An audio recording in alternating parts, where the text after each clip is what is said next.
aqui na América do Sul, todo mundo de olho no que vai acontecer com o Chile. Bem-vindo, boa noite. Boa noite, Thiago. Boa noite a todos que acompanham o jornal Jovem Pan.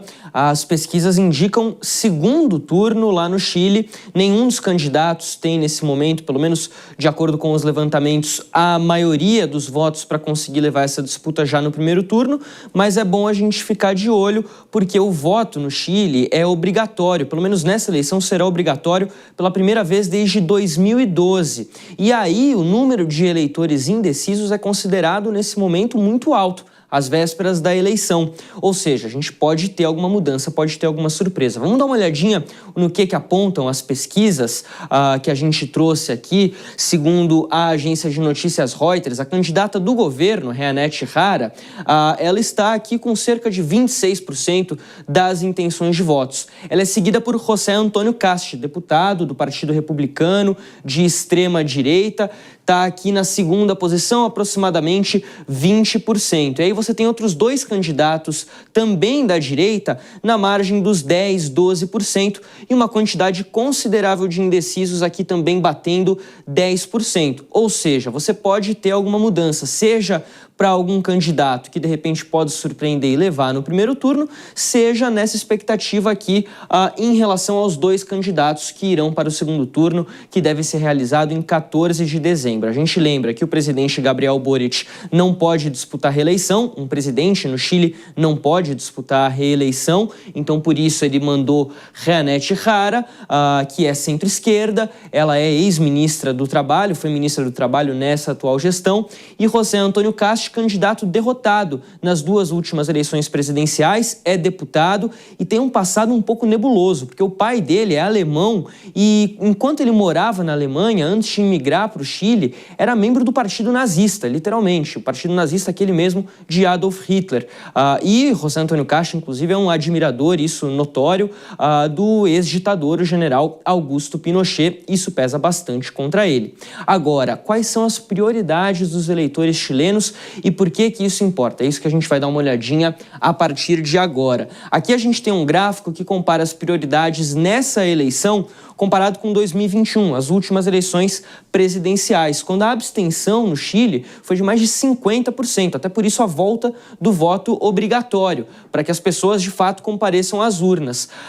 Em 2021, havia uma questão muito grande envolvendo a criminalidade, era uma preocupação muito grande, aliás, era a maior preocupação, a maior prioridade do povo chileno. Só que isso aumentou consideravelmente, olha só. Mais de 40% dos entrevistados lá no Chile dizem que a criminalidade é o principal tópico atualmente nessas eleições. E aí tem uma explicação. Se você pegar, por exemplo, o primeiro semestre de 2025, nacionalmente falando, o Chile registrou quase 35% a mais de casos de crimes que em comparação com 10 anos atrás, com o primeiro semestre de 2015.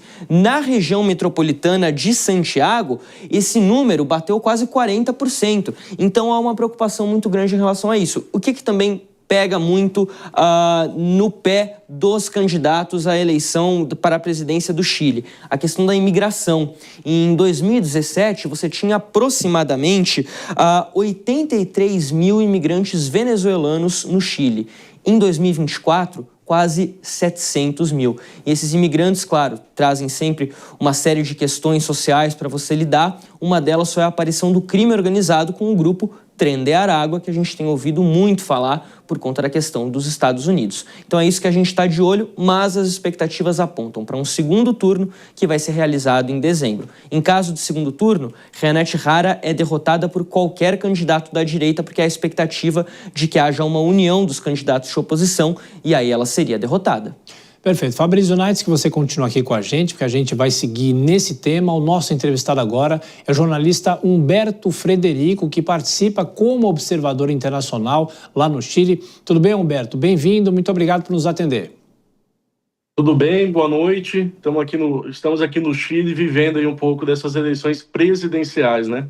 Pois é, e o Fabrício, que participa também dessa nossa conversa aqui, ele traz esse panorama das questões que mais preocupam os chilenos nesse momento. E a segurança pública disparada é a principal preocupação dos eleitores aí. Você, conversando com as pessoas, claro, você vive um pouco essa situação? Por que eles estão tão aflitos, além do crime organizado? Por que isso está mexendo muito com a eleição nesse ano?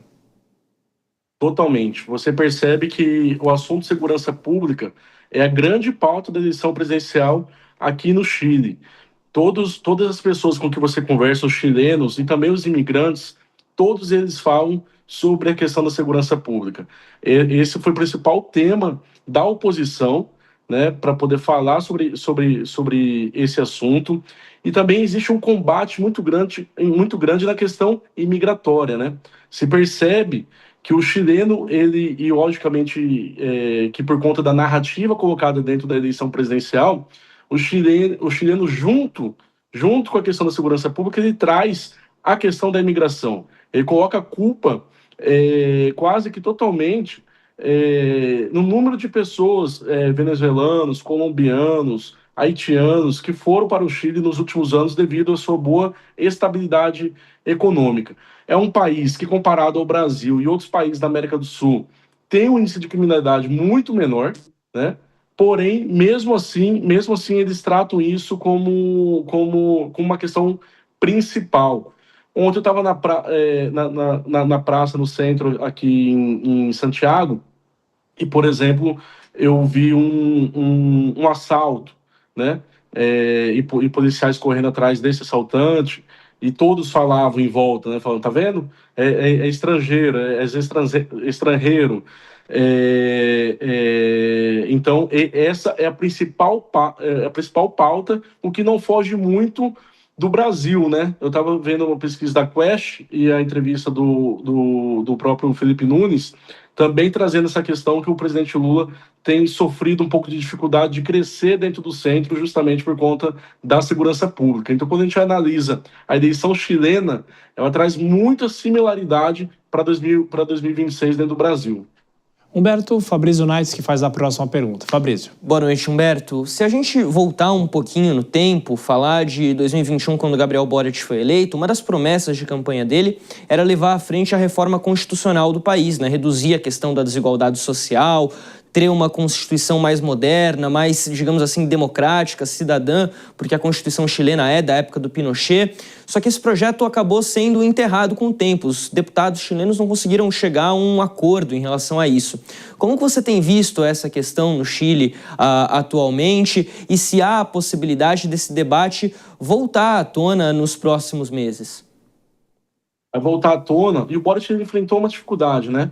Ele enfrentou uma direita muito unida, muito forte, de oposição a ele. E como você falou, Fabrício, as pesquisas, elas apontam que a Janete Hara deve estar no segundo turno, inclusive deve passar do primeiro para o segundo turno em primeiro lugar, em primeiro lugar, né? Dentro das intenções de voto. Porém, ela perde para todos os outros candidatos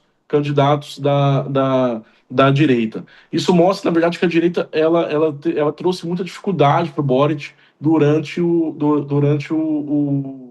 seu governo inteiro. Sem dúvida nenhuma, se o candidato da direita vencer essa eleição, ele terá um espaço muito maior dentro do Congresso para poder fazer as reformas que ele acha necessário e a população também.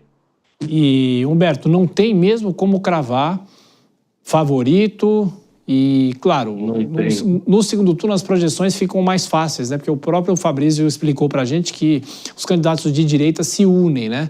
Mas é impossível saber? Tem um outro fato interessante. Eu não vi de quando é essa pesquisa, Fabrício, que você colocou ali, mas aqui não se pode divulgar pesquisas eleitorais até 2 semanas antes da eleição. Olha só. Né? Então isso se torna ainda mais nebuloso o cenário eleitoral, né? Ainda mais difícil de você poder cravar. O que você começa a enxergar conversando com os chilenos, que eles começam a ter um pouco de voto útil, né? Então, às vezes eles querem votar em um candidato como Kaiser, por exemplo, porém o Cast parece ser o candidato que tem crescido nas últimas semanas devido ao voto útil das pessoas entenderem que ele é o candidato com mais chances de vencer a Janete Hara dentro de um possível segundo turno.